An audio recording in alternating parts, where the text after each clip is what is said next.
آپ نے بالعموم یہ لفظ سنا ہوگا طریقت، یہ برادران طریقت ہیں، یہ سلاسل طریقت ہیں. اس کا بھی انکار کیا جاتا ہے کہ یہ طریقت کہاں سے نکل آئی، شریعت تو تھی، شریعت تو تھی. لِكُلٍّ جَعَلْنَا مِنْكُمْ شِرْعَةً وَمِنْهَاجًا، اور پھر شریعت من الامر، اللہ نے شریعت دی، عطا کی. مگر بعض لوگ یہ ان کی سمجھ میں نہیں آتا کہ یہ طریقت کہاں سے نکال لی. تو اہل طریقت نے، اہل تصوف، اہل احسان نے کوئی چیز قرآن اور سنت سے باہر سے نہیں نکالی، طریقت بھی قرآن سے نکالی. یہ اصطلاح بھی قرآن میں ہے. یہ الگ بات ہے کہ اس اصطلاح کے لیے بھی اہل طریقت، یہ اہل سنت نے اس جو اگلی آیت کوٹ کر رہا ہوں، اس آیت سے کبھی استدلال اور استشہاد نہیں کیا. یہ آیت توجہ سے محروم رہی، توجہ سے محروم رہی، مگر ہے سب کچھ قرآن میں. تو طریقت بھی باہر سے نہیں آئی، قرآن سے آئی.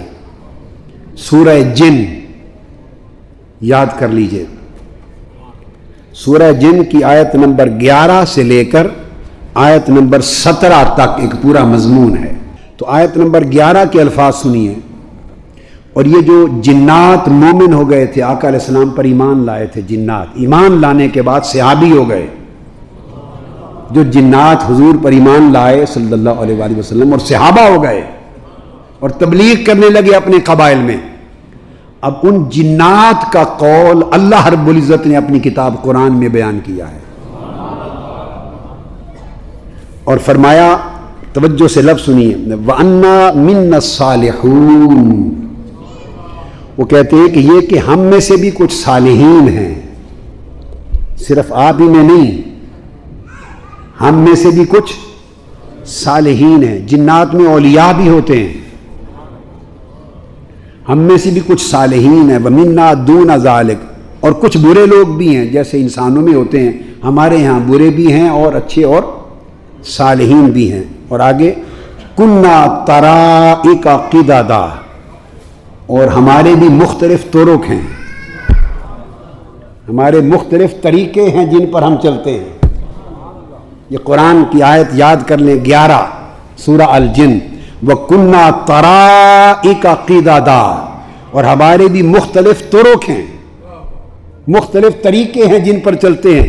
قرآن کی سند ہو گئی طرق پر، الگ الگ طریقوں پر. یہ بیان آیت نمبر 11 سے شروع کر کے آیت نمبر 16 پر آگے آیا. اسی سورہ الجن کی آیت نمبر 16، یہ بیان تھا جنات صالحین کا کہ ہم میں صالحین بھی ہیں اور ہم مختلف طرق پر، ہمارے مختلف طریقے ہیں، ان پر چلتے ہیں. یہ ان کا بیان تھا. اب اللہ رب العزت جواب دے رہے ہیں، بڑی توجہ سے سنیے. اب جواب اللہ رب العزت کی بارگاہ سے آ رہا ہے.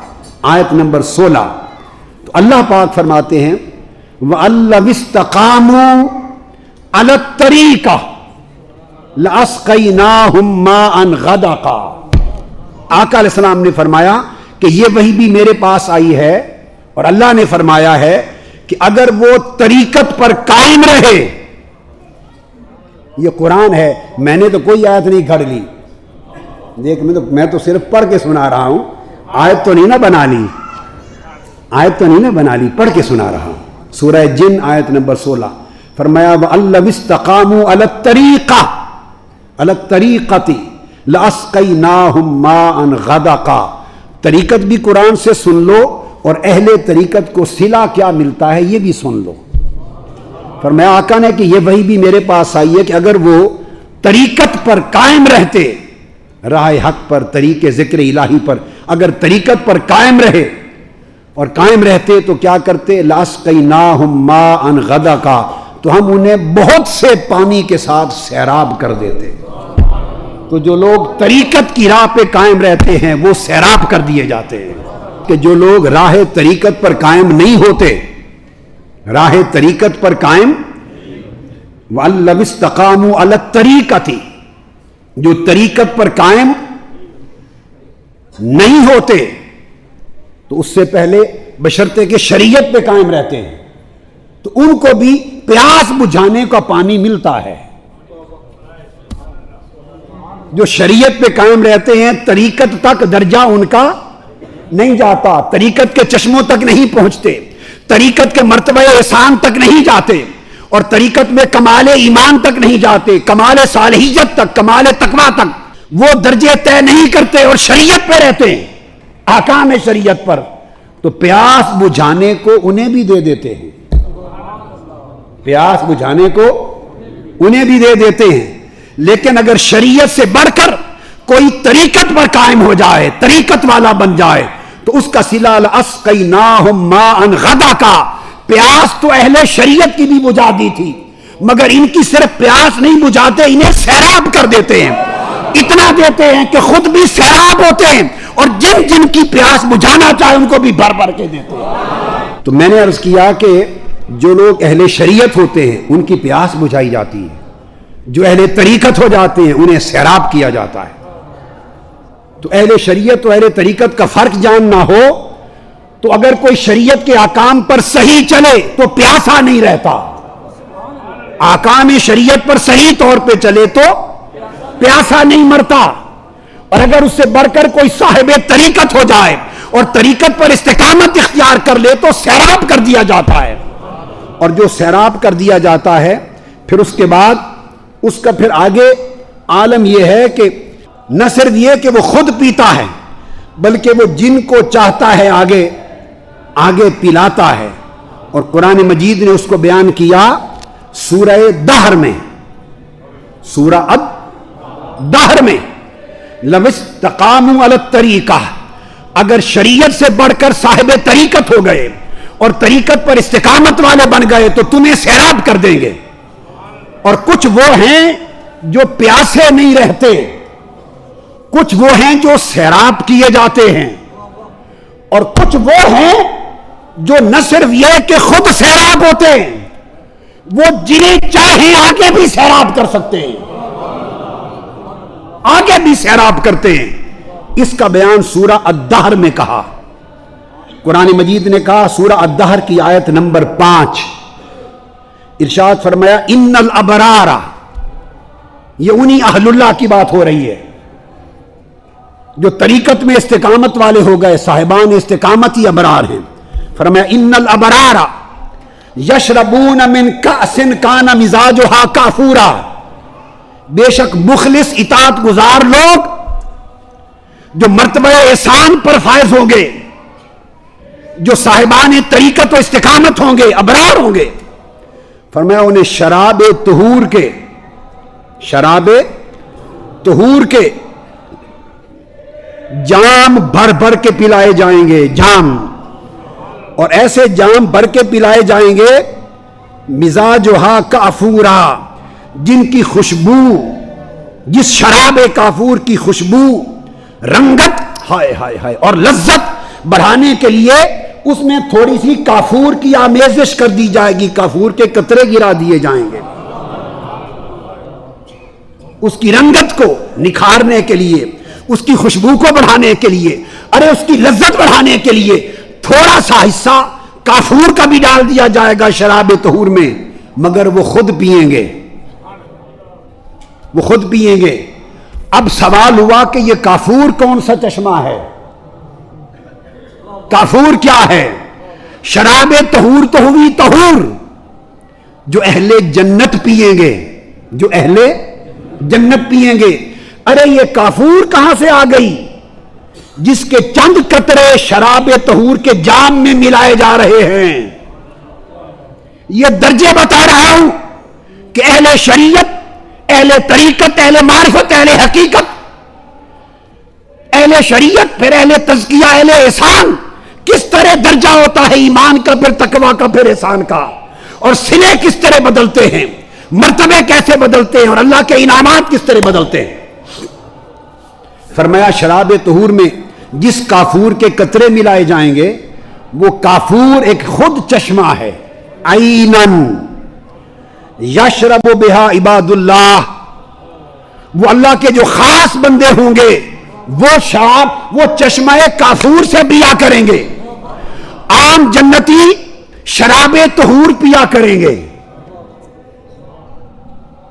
ارے ظاہری اعمال کے پیچھے جانے والوں اور فقط احکام شریعت تک رک جانے والوں اور فقط ظاہر شریعت پر تمسک اختیار کرنے والوں اور آگے طریقت و احسان کی منزلوں سے آگاہ نہ ہونے والوں، اگر جنت نصیب ہو گئی تو جنتی صرف شراب طہور کے جام پیئیں گے، تو شراب طہور تو ملی ہر جنتی کو، تو قرآن کہتا اس سے اوپر ایک اور چشمہ بھی ہے، اور اس چشمہ کا نام چشمہ کافور ہے، اور وہ چشمہ کافور اس سے کون پیے گا؟ عباد اللہ، جو اللہ کے خاص بندے ہیں، عاشق لوگ، وہ شراب طہور نہیں پیئیں گے، وہ چشمہ کافور سے پیئیں گے۔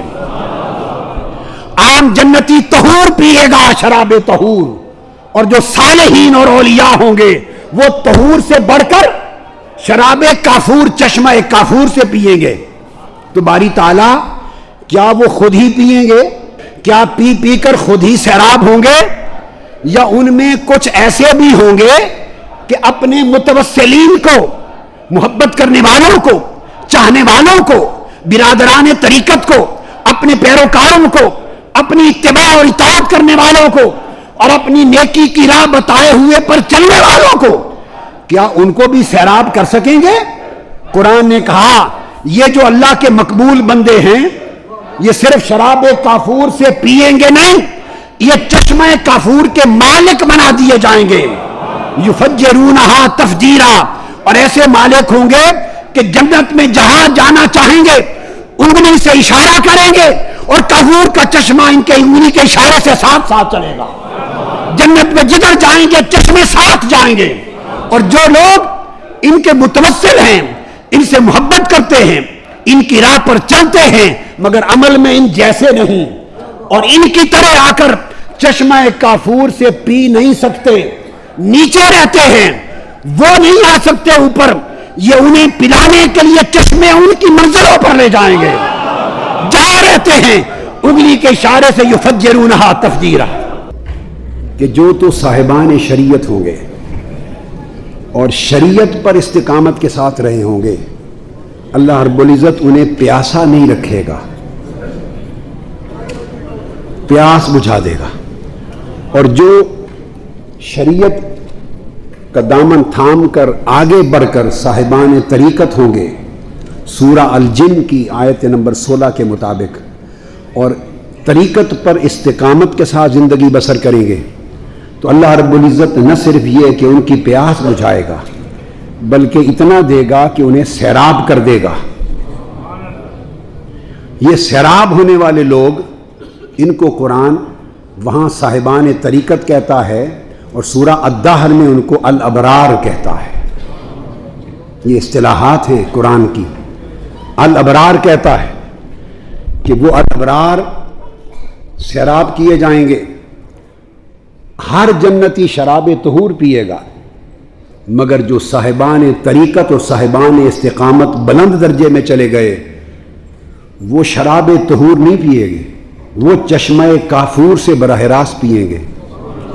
جس چشمہ کافور، شراب کافور کے چند قطرے جنتیوں کے جام میں ملا دیے جائیں گے تاکہ وہ بھی لذت لے لیں۔ یہ چشمہ کافور کے مالک ہوں گے ابرار، وارث ہوں گے۔ اور کیسے وارث ہوں گے؟ عینن یشرب بہا عباد اللہ، خود تو اسی میں سے پیا کریں گے، لیکن عالم یہ ہوگا کہ جو عمر بھر ان کے ساتھ وابستہ رہے، ان کے پیروکار رہے، ان کی تعلیمات پہ عمل کرتے رہے، مخلص رہے، ان کی محبت سے تمسک رکھا اور اتباع کے ساتھ تمسک رکھا، تو فرمایا یفجرونہا تفجیرا، وہ ان کے تعلق والے جو خود اپنے عمل کی وجہ سے جنت کی جو الاٹمنٹ ہوگی وہ ہوگی عمل کے حساب سے۔ یاد رکھ لیں، جنت کی منزلوں کی جو الاٹمنٹ ہے، درجہ بندی، جنت کے اندر کہہ رہا ہوں، منزلوں کی درجہ بندی اعمال کے حساب سے ہوگی۔ اب وہ جو عمل میں نیچے رہ گئے اور جام طہور تو مل رہا ہے مگر شراب کافور نہیں ملتی، جس درجے پہ چشمہ کافور ہیں، چشمہ کافور، وہاں نہیں جا سکتے، وہاں ان کے شیخ ہیں، وہاں اولیاء ابرار ہیں۔ ان کو اللہ نے یہ طاقت عطا کی. فرمایا یفجرونہا تفجیرا. اللہ پاک ابرار سے فرمائے گا کہ تمہیں صرف سیراب نہیں کیا بلکہ چشمہ ہائے کافور کا مالک بنا دیا ہے. اب وہ تمہارے متعلق جو تمہارے سچے پیروکار رہے زندگی میں، وہ چونکہ خود اس درجے تک تو جنت میں اوپر نہیں آ سکتے، اوپر کی منزل، مگر تم جہاں جانا چاہو تم پر کوئی پابندی نہیں. لہذا یفجرونہا تفجیرا، وہ ان کی منزلوں اور رہائش گاہوں اور ان کے الاٹمنٹس کی طرف جائیں گے اور انگلی سے اشارہ کریں گے جن جن کو پلانا چاہیں گے، جو از خود حقدار نہ تھے. شراب کافور کی از خود حقدار نہ تھے، یہ چاہیں گے ان کو پلانا. یفجرونہا تفجیرا، یہ انگلی سے اشارہ کریں گے، چشمہ کافور ان کے اشارے کے ساتھ ساتھ چلے گا، اور جہاں جہاں جس کو پلانا چاہیں گے جنت میں پلا کے پھر چشمے کو واپس لے آئیں گے. تو چشمے ان کے اشاروں سے گھومتے پھریں گے. یہ شراب کافور ان کو ملے گی. یہ ابرار ہوئے. اور اس کے بعد ارشاد فرمایا کہ لوگوں، جس طرح جو نیچے لوگ تھے جنتی، ان کی شراب طہور میں چشمہ کافور کی شراب کے قطرے ملا دیے تھے. پھر جب ابرار ہو گئے یہ، تو ان ابرار میں یہ کافور پینے والے ہوئے کافور، اور ان کی شراب کافور میں قرآن کہتا ہے زنجبیل کے قطرے ملا دیے جائیں گے. آپ درجہ بندیاں دیکھیں، یہی درجے تو تصوف میں بتائے جاتے ہیں، اور کیا ہے؟ یہ سارا قرآن ہے. ہم نے اس کو پڑھ کے نہیں دیکھا، سمجھ کے نہیں دیکھا. عام جنتی کی شراب طہور میں کافور کے قطرے ملائے، ابرار نے خالص شراب کافور پی اور جن کو چاہا پلا دی. اب ابرار نے جب شراب کافور پی تو جب انہوں نے جام بھرے چشمہ کافور سے، تو اللہ رب العزت فرماتے ہیں کہ ان کی شراب کافور میں زنجبیل کے قطرے ملا دیے جائیں گے. اس کا مطلب ہے ان سے اوپر بھی کچھ ہیں، کہ ان سے اوپر بھی ہیں. زنجبیل کے قطرے ملا دیے جائیں گے، اور وہ ان کے خدام چاندی کے برتن، شیشے کے گلاس لیے پھرتے ہوں گے، اور وہ اس کے ساتھ بھر بھر کے دیں گے. وَيُسْقَوْنَ فِيهَا كَأْسًا كَانَ مِزَاجُهَا زَنجَبِيلًا، آیت نمبر 17. اور انہیں وہاں پھر ایسے جام پلائے جائیں گے جن میں زنجبیل کی آمیزش ہوگی. عام جنتیوں کی شراب طہور میں کافور کی آمیزش تھی، ان کی شراب کافور میں اور طہور میں زنجبیل کی آمیزش ہے. پھر پوچھا باری تعالیٰ تو زنجبیل کیا ہے؟ زنجبیل کیا ہے پوچھا، تو فرمایا جس طرح کافور چشمہ تھا ابرار کے لیے جہاں سے ابرار پیتے تھے، فرمایا عینن فیہا تسمى سلسبیلا. زنجبیل اس جنت میں ایک ایسا چشمہ ہے، چشمہ جس کا نام سلسبیل رکھا گیا ہے. سلسبیل رکھا گیا ہے، یہ وہ چشمہ ہے. اور قرآن مجید نے آگے چل کے فرمایا ایک اور مقام پر اگلی آیت اگلی صورت میں کہ وہ زنجبیل سے براہ راست پینے والے بھی ہوں گے. خالص ابرار کو زنجبیل کے قطرے ملائے جائیں گے، اور خالص چشمہ سلسبیل سے پینے والے شراب زنجبیل وہ مقربون ہوں گے، اولیاء مقربین ہوں گے. تو وہ خود بھی پئیں گے اور جن کو چاہیں گے ان کو بھی پلائیں گے. اور یہ ان لوگوں کے لیے اللہ رب العزت نے ارشاد فرمایا کہ جن کے لیے کہا کہ اگر طریقت پہ ثابت قدم رہیں اور طریقت کی راہ پر استقامت سے رہیں تو ہم سیراب کر دیں گے. اب یہ جو قرآن مجید کے الفاظ طریقت اور احسان، اس کی تفصیل میں نے عرض کی، تو تفسیر قرآن کی قرآن سے بیان ہو گئی.